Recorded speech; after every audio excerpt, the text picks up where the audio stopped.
If you've ever walked the streets of Montreal's Plateau Mont Royal, you just get it immediately. Oh, yeah. It's this place that's bursting with beautiful architecture, so much history, and it's so popular that it's now colliding head-on with development, aging infrastructure, and a really crippling housing crisis. It's a fascinating environment. I mean, the plateau is, on one hand, this huge economic engine for the city, Right. but it's also a residential sanctuary for thousands of people.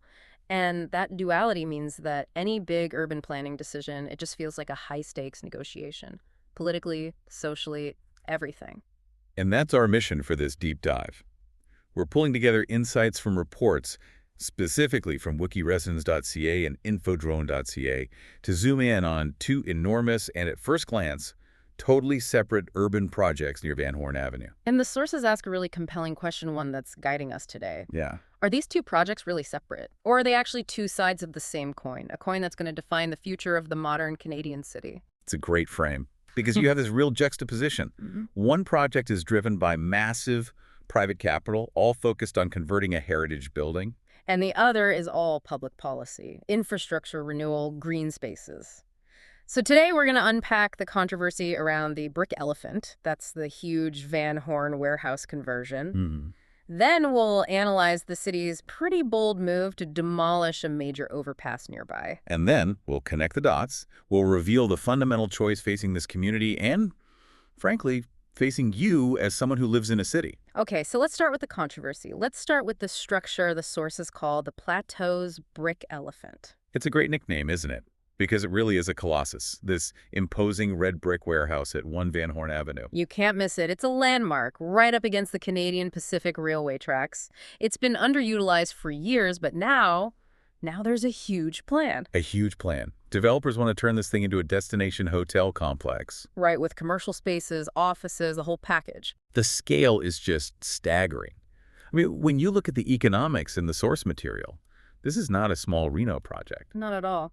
Analysts are estimating the total budget for this rehabilitation is in the several tens of millions of dollars. And that price tag is tied directly to the building's age and, its location. Exactly. This is where the technical details are so critical. The sources highlight these huge structural costs. Yeah. Because it's old and it's right next to active train lines, you have mandatory requirements for seismic retrofitting, environmental decontamination, and serious soundproofing. And the sources gave us a number I found it genuinely shocking. These three things alone, seismic, decontamination, and noise, are estimated to be a staggering 30% of the entire budget. 30%. It's an extraordinary number. And it reveals this core tension in urban heritage. Why so high? Well, it's because the building wasn't built to today's code, especially not seismic standards. And decades of industrial use mean you have a complex, very costly cleanup before you can even think about guests staying there.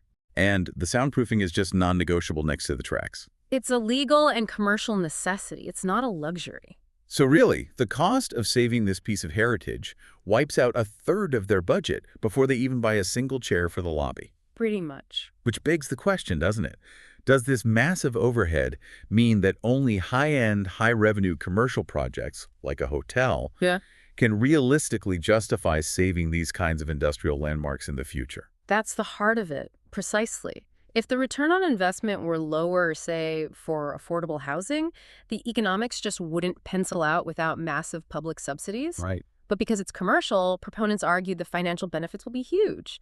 They're forecasting 150 to 200 jobs, direct and indirect. So maintenance, food service, management, that kind of thing. Exactly. And for the city, the big prize is the tax windfall. Turning this underused warehouse into a high-value commercial property.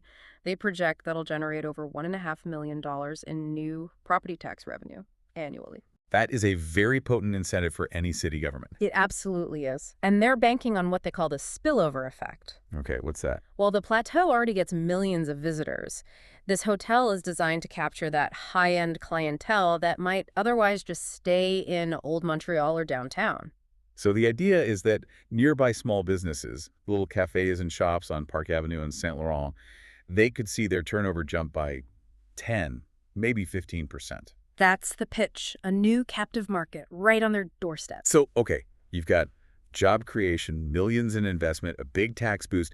It sounds like a pure economic win. It does. And yet, The sources talk just as much about this wall of skepticism. Mm. There's furious citizen mobilization against it.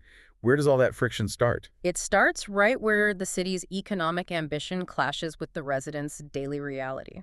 Okay. There are three major fears driving the opposition, and the first one is maybe the most politically charged, but the housing crisis affront. Which is hard to argue with, right? The plateau has a vacancy rate that's near zero. Exactly. So when you have this massive centrally located building and the community is desperate for housing, Converting all of that space to hotel rooms feels, to many, like a slap in the face. it's seen as morally indefensible. Housing groups are demanding social mixing at least, or preferably 100% residential conversion. Their argument is simple. Tax revenue doesn't house families. And then you get to the more immediate stuff, the nuisances. What are the specific quality of life concerns? Traffic is a huge one. This is already a congested area. Residents are picturing a huge increase in cars, delivery trucks, taxis, Ubers, in and out, 247. And noise, I assume. Rooftop bars. That's the other fear. High-end hotels have things like rooftop terraces, and that raises real fears of nighttime noise pollution in what's supposed to be a quiet residential neighborhood. And the third fear, the emotional one, the sources call the Disneyland effect. It's a perfect phrase. It really is. It captures that feeling of losing a neighborhood's soul. It does. The fear is distortion. It's that the influx of so many tourists will just fundamentally change the area. Local shops get pushed out for high-margin tourist traps. The living environment becomes a mere backdrop for passing visitors. So residents feel like they're sacrificing their actual home just so the city can have a shiny new toy.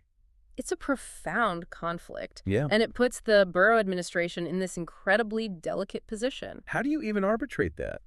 I don't know. You have to preserve heritage, which takes private money, but you also have to protect the people who elected you.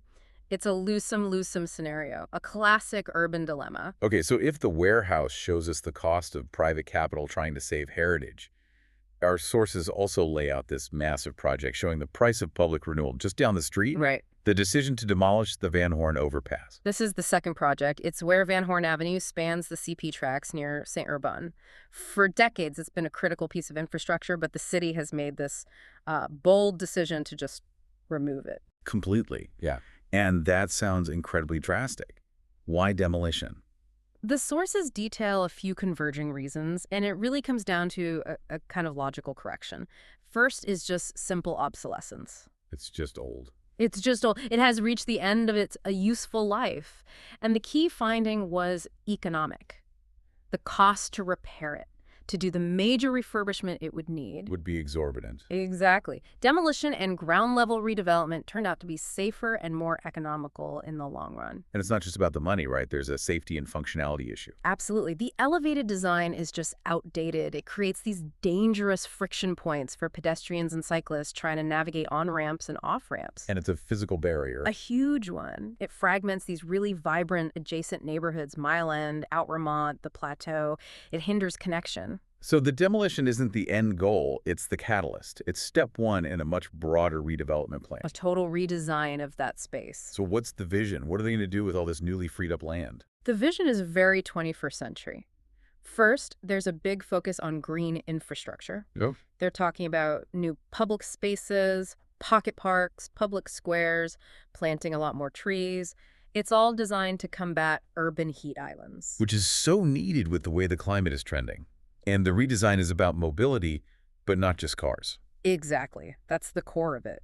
Safe and sustainable mobility. So a whole new street configuration, dedicated bike paths, much wider sidewalks. Well, it's about making it easier for people to walk or bike across the tracks. It facilitates a much more fluid connection, safe access to shops and services on both sides. Okay, but let's connect this back to the economics. Yeah. Improving urban amenities like that, it always impacts real estate. Oh, for sure.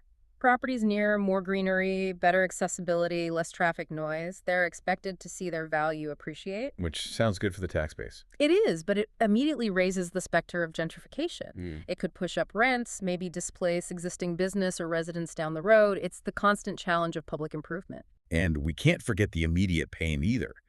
This kind of project is a logistical nightmare. It is. The sources are very clear on that. It requires really critical coordination with Canadian Pacific. You're dealing with an active railway. Which means strict safety protocols. And, inevitably, massive disruption. for cars, for pedestrians, for cyclists, for the duration of the work.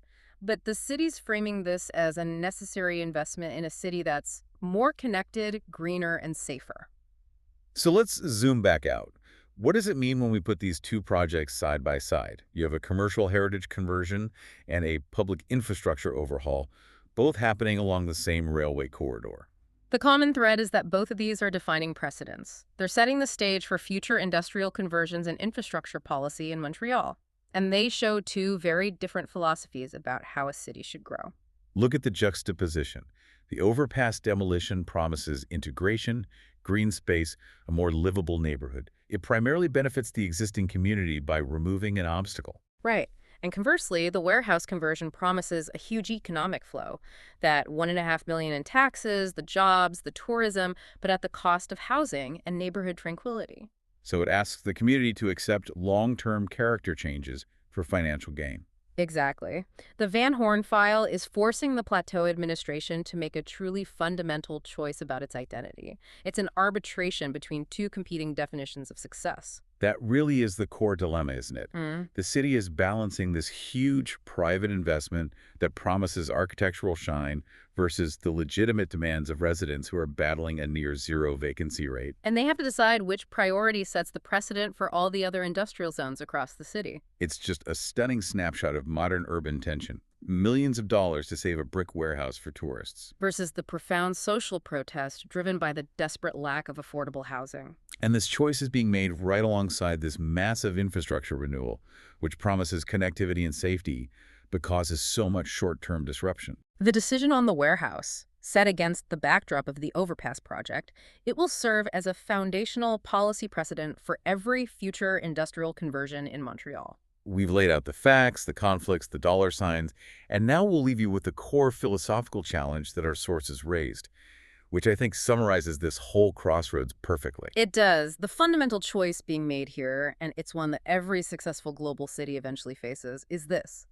Is the city prioritizing being a showcase city for the world or a livable city for its citizens?